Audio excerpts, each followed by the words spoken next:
I'm feeling very insecure when I was running out of toilet paper and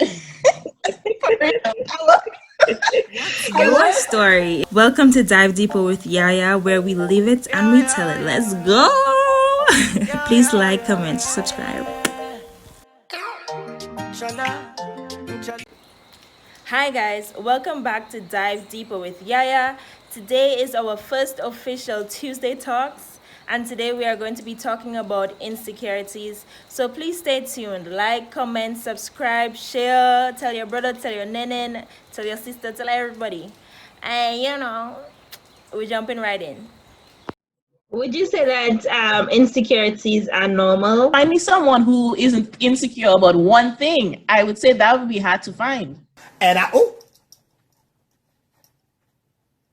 So Yeah, I think as human beings, it's a part of life, and I mean, we can try to avoid it, but we all have that one little thing, that one thing that just gets us off the edge. I think one of my insecurities are pertaining to like the work I do in grad school. Sometimes when I hear what I need to do, I have to wonder, can I really do this? And then that brings you to the point where you have to decide if you're going to make your insecurities take control of your future, or if you're going to like shove them aside, and do what you need to do. I think one I know that I have and I struggle with a lot, self-confidence. Okay. Like, I think that is pertaining to what Kashauna just said, just again doubting my capabilities. I'm a huge doubter. Like, name a thing that I gotta do, and I'm gonna tell you all the reasons why I cannot do it, and then I'm going to pull it off. But I think that's my biggest thing, and it affects like every other insecurity that I have. I think I can sort of relate to that because that's part of the reason why I think I didn't start my YouTube channel as early as I wanted to. It's just, okay, well, what if I do this and then it doesn't come out right? Or, just random insecurities, lack of a better way to put it. So I know somebody who's very artistic and innovative, and they have really, like, these days they've been getting a lot of signs in terms of things they can do. Like, they've been drawing, they want to do YouTube channels, they want to probably do a podcast. And it's like the universe has been sending them signs. And like you just said, in starting your new channel, it was just a matter of what if I fail, or what if it doesn't go as planned, or what if this doesn't happen. So it's like, was that what you experienced in preparing for your channel? Our biggest deterrent to getting things done is waiting for everything to align before we start. That's why, like, the other day I made a post on my Instagram saying the time is now, because I just feel like a lot of times we want the perfect time, and there is no such thing as the perfect time for me. I think we just start, like my dad would say, you just have to start it, because that's the hardest part. There are so many things that are working against you, and it's mainly yourself. So you just have to wake up and be like, you know what? Today is that day. So Yeah. I don't know if I answered your question. I feel like in my first year of undergrad, I feel like the insecurity of just not knowing my environment and not knowing a lot of people around me, I didn't do a lot. And so in the second year, I tell myself, I'm just going to say yes to everything. And in saying yes, not everything. And in saying yes, I feel like that brought me a lot of opportunities. Even to this day, where I am now is because of me saying yes to so many things that were out of my comfort zone, that I was insecure about, that was giving me a lot of anxiety. I did a lot of new things with new people, people that were more like further ahead of me. And, you in those type of environments where you sort of have to pretend you know what they're talking about, even if you don't. But I keep on saying, and eventually I became a part of those people. And hopefully I continue to grow by, just saying yes, regardless of my insecurities or how anxious I feel about a situation.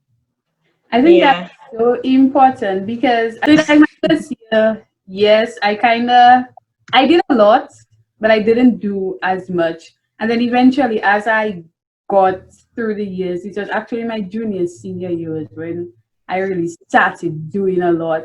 And then, like, even being a part of Walton, like, Walton has so many great opportunities. And I wish, although I did not start off as a Walton student, so my first year was in Fulbright, and then I transferred to Walton. But it's like from the like later on being an ambassador for Walton and realizing so many things they have, and just having a conversation with an advisor, like just having a conversation with them, the amount of resources and the amount of things that you could have gotten into. I was like, every time I spoke with my one advisor, Sarah, I was like, Sarah, boy, I wish I had known that in advance. I wish I had done. I wish I'd become an ambassador earlier, or I didn't know that existed. So that is like just so today, like when you just take that step to say yes. Yeah. The amount of things that you're exposed to. Yeah. My God, a blessing from heaven. I remember I was looking for a job. And I remember I emailed every single department that I was remotely connected to. Like if I had to do a class in that department, I emailed them. And that's how I got my research opportunity as an undergrad, through that email that someone responded to me. And that was like one of the best things I ever did. You ever just had that conversation with yourself? Always. I tell you, it's not too crazy to talk to yourself sometimes, and it not necessarily out loud, but that conversation with yourself. So Diane was saying that she could think of all those reasons why she should say no, right? Yeah. But you have to be like, why should you say yes? And it's not about your no's, your yes outweighing your no's, but is the weight or the importance of your yes more than your no's? Like if you accomplish this, like it doesn't matter if you do or don't, but if you accomplish this, how will that benefit you? So much more than it would if you said no. I remember that the day I submitted my last exam, and I knew I was done. I remember looking back, I was thinking of all the bad that happened to me. And then I remember you telling me to, no, this is where you need to start writing and write down all the good, like go back over your 4 years and write down all the good things, or write down all the good moments. Think of purposefully think of the good that you have done, the happy moments, like anything you've enjoyed. Write it down and look at that as your accomplishment. And that is actually something I think people can do to overcome insecurities. Like I have this journal, it's called 1 line a day, journaling, I think purposefully looking at the good, it becomes natural to you. And life will be so much more beautiful. Exactly. But one of my friends is that I'm still struggling with that. So, Yeah. It's just so easy to remember the bad things that happen to you for some reason. You would think it would be easier to remember the good things since they bring more positive feelings. But for some reason, we seem to dwell more on the negative things. But, I keep saying everything bad cannot last forever. And that's what I always tell myself in bad situations, or when I feeling totally let down about something. You're not going to feel this way forever, so you just wait until it passes, and yeah. And another thing I like to do too when I find myself, again, I mentioned that self-confidence or something for me.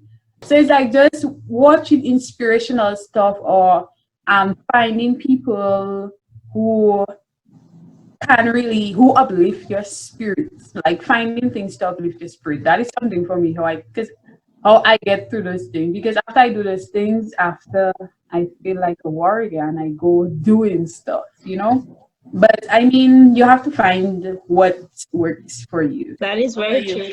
I think the easiest way that I get over my insecurities is to remember that what I think, I am a lot harder on myself than anybody else can be on me. And I just remember that you have to choose to be you. And a lot of the insecurities really come from what other people think, or subconsciously is really what other people might think, or what other people might do, how other people might respond. And I just have to remember to be myself, because you have the permission to be yourself in a world that you are a part of. So you just have to keep on remembering that.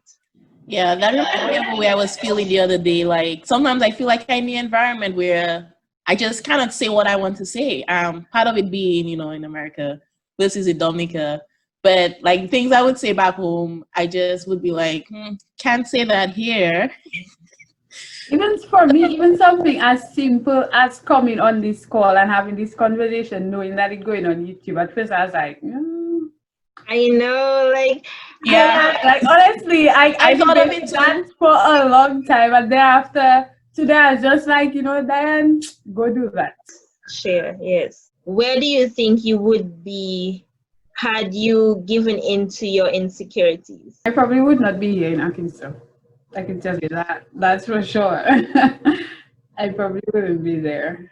I would still be in my job back in 2013 when I was teaching. So I think I would still be there. I think I would still be teaching as well. Because it took me a while to teaching, but yeah, it took me a while to apply to schools.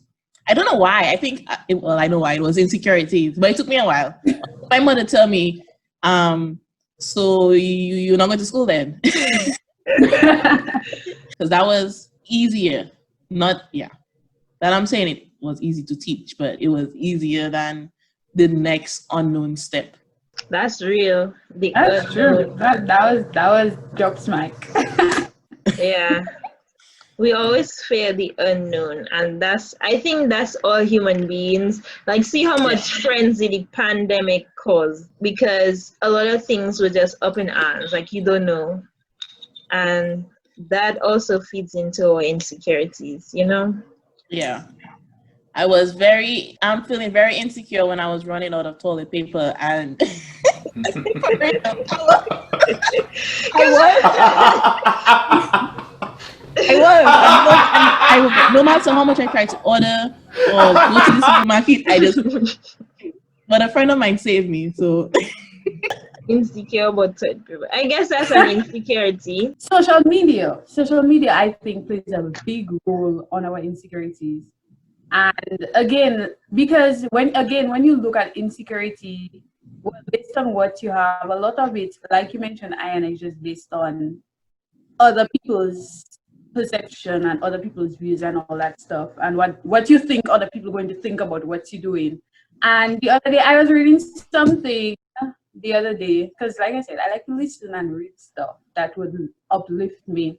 And they said that, sometimes to deal with those things, you have to take that step where you go through your social media and clean out the toxic energy, clean out the things that just don't bring you to that place where you want to be.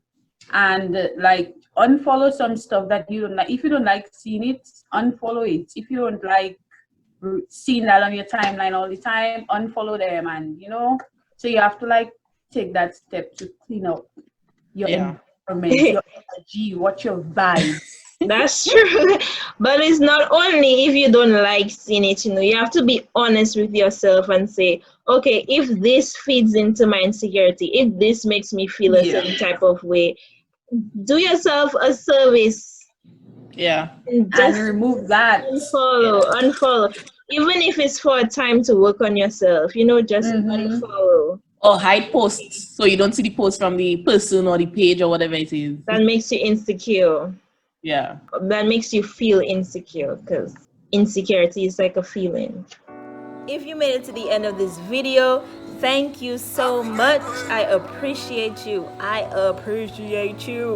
But this has only been part 1, So if you want to see part 2, comment below, let me know.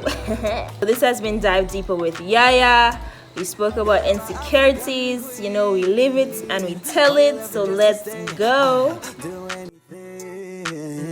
Baby, bring calm your body, 'cause you're my African queen. Listen to the sound of my voice, girl. For you I sing, baby, for you I sing. Girl, you're my African queen. Listen to the sound of my voice. Listen to the beat of my heart. Follows a bit of one job. Everything you want it I got. Who's your African queen? I'll be your 11.